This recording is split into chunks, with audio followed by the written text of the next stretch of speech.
En France maintenant, où un tribunal a repoussé sa décision sur l'évacuation de centaines de migrants dans le camp de Calais, ordonnée afin de démolir la moitié des installations. Le juge en charge de l'affaire a passé une partie de la journée dans le camp et de la situation. Une décision finale est attendue pour aujourd'hui ou demain.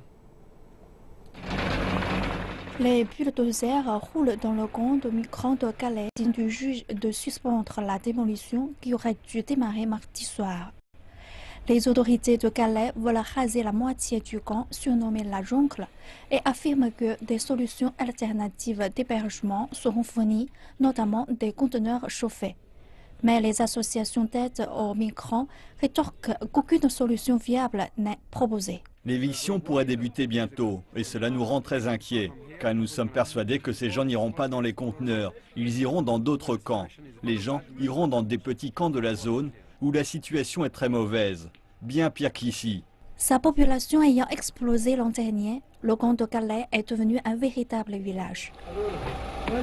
On y trouve une école, une mosquée, une église et des dizaines de boutiques et de restaurants. Personne n'est en mesure de dire le nombre exact de ses habitants. On parle d'un petit millier dans la partie qu'il veut raser et les ONG ont un nombre de 3400, dont 400 enfants non accompagnés.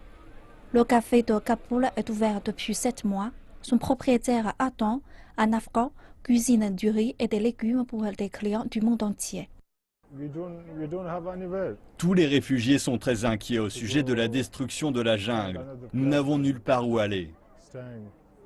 Ces migrants cherchent à rejoindre le royaume des Adaches, mais les contrôles à la frontière les en empêchent. La plupart d'entre eux ne souhaitaient pas demander l'asile en France ou aller dans des loges du gouvernement français, car les violences policières, disent-ils, les ont rendus suspicieux vis-à-vis des autorités. Les associations d'aide ont déposé des dizaines de plaintes contre les assauts de la police dans les camps. Elles espèrent pouvoir ainsi influencer la décision du